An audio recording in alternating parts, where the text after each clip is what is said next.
wasiirka wasaaradda xiriirka golayaasha arrimaha dastuurka Somaliland Maxamed Xaaji Aadan Cilmi ayaa tababar u soo xidhay dhalinyaro la barayay dastuurka Somaliland taasi oo ka dhacday magaalada Hargeysa gaar ahaan xarunta akhriska iyo qoraalka ee Al-Nuur. munaasabadaasina waxaa ka soo qayb galay wasiirka wasaaradda xiriirka golayaasha arrimaha dastuurka Somaliland iyo sidoo kale wasiirka wasaaradda dhalinyarada iyo ciyaaraha ee Somaliland, gudoomiyaha xarunta dhaqanka ee Hargeysa, dhalinyaradii loo soo afmeeray barashada dastuurka ee Somaliland iyo mas'uuliyiinta xaafadda Sheekh Nuur iyo marti sharaf aad u tiro badan. ugu horeyna waxaa halkaasi ka hadlay isla markaasina ka waramay maraaxilkii kala duwanaa ee ay soo martay xaruntani akhriska iyo qoraalka ee Al-Nuur Library Xamsan Nuux Muuse. 500 wax ka badan oo buug baa lagu ururiyay. markii buugta la isku keenay baa waxa laga fikiray halkii buugtan la dhigi lahaa. waxay noqotay inaan helo meel xaruntu ay gaar u leedahay, library-gu gaar u leeyahay. halkan bay noqotay in maanta hor fadhino meeshina. qorshaha saddexaad ee higsanayna wuxuu ahaa inaan helno dhul iyo dhismaan anagu leenahay.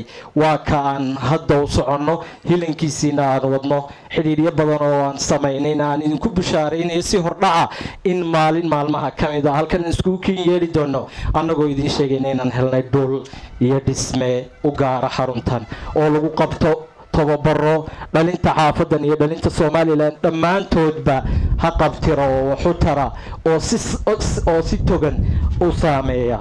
waxa weeye haddii intaas oo dhan dhalintani ay sameeyeen xaafaday maxay idinka baahan yihiin? idinkama baahnayn inaad financially lacag ahaan inaad ugu taageertaan. waxaa la yidhi tolnimadu waa 3 shay: qof quman quweyntii, qof qatan quudintii iyo qof qaldan qabashadii.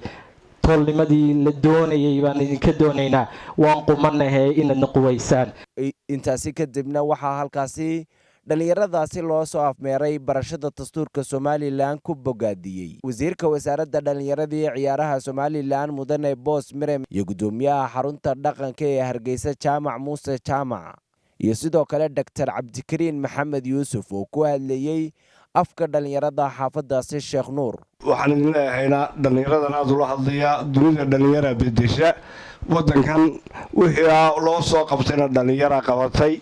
dhalinyaradu waa change-ka wadanka.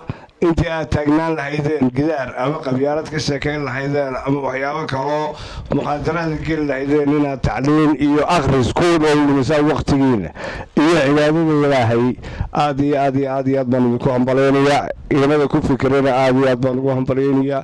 guul baan u rajaynayaa. gudoomiyaha xaafadda iyo taliyaha ayaa ka mahad sheeganayaan. waxaan leeyahay halkan kasii wada. waxaan ugu mahadnaqayaa wasiirka golayaasha oo waayahanba arrinkan dastuurka ay waday. waa run waan xasuusta halkay ka bilaabeen hami bay ku bilaabeen, dhalinyaradani kalgacal bay ku bilaabeen, baahi fara badan oo haysa bay ku bilaabeen.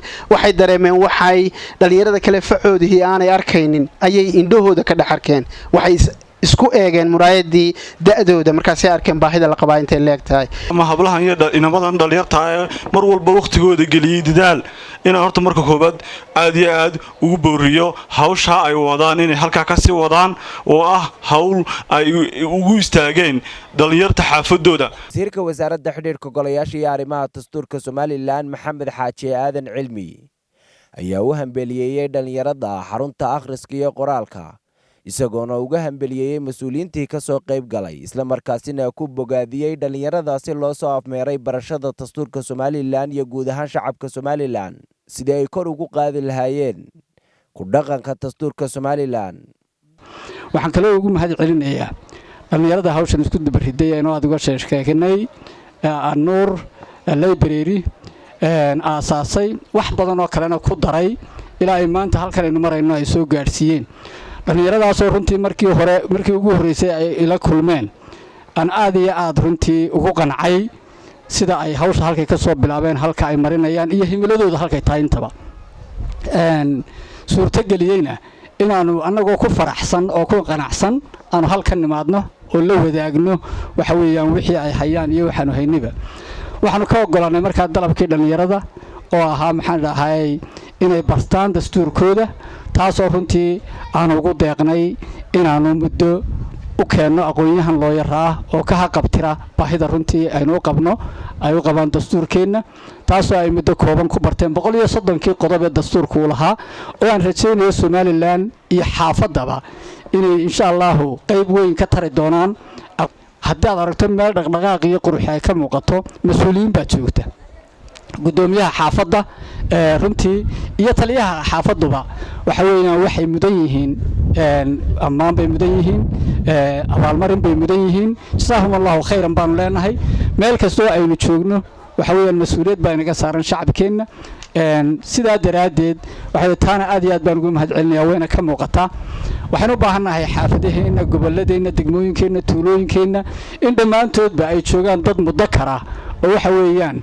marna xilkii ilaahay ay u hayeen guta iyo xilkii waxa weeyaan ummaddaasi ay u dhiibatay si gaara labadaba waayo waxaynu isku wadnaa laba qaynuun baynu isku wadnaa qaynuunkeenna koowaad waa qaynuunkeenna samaawiga ee ilaahay samada inooga keenay ee kitaabkeenna qur-aanka iyo xadiista waxa weeyaan markaa arrinteennani dhinaca waxay ka tahay al-amru bilmacruuf wannahyi can ilmunkar dhinaca kalena waxay ka tahay aqoon u yeelasho dastuurkeenna oo isaguna ku qotomo qodobkiisa shanaad shareecadeenna islaamka sidaa daraaddeed innagoo iscunsiinayna wixii ay danta ugu jirto shacabkeenna iyo ummaddeenna inaynu aqoon u yeelanno isugu nimaadno dhallinyaradeenna hormuud ka noqoto iyo waayeelkeenna iyo hablaheenna iyo hooyooyinku isugu nimaadno oo waxa weeyaan aynu wada baranno dabeedna ku dhaqanno waa taa aynu isugu nimi aad baan ugu faraxsannahay inaanu xaafad walba sidanoo kale aanu u booqanno jaamacadaha iskuullada si aanu fariinta u gaadhsiinno iyada oo runtii ay arrin dastuuriya tahay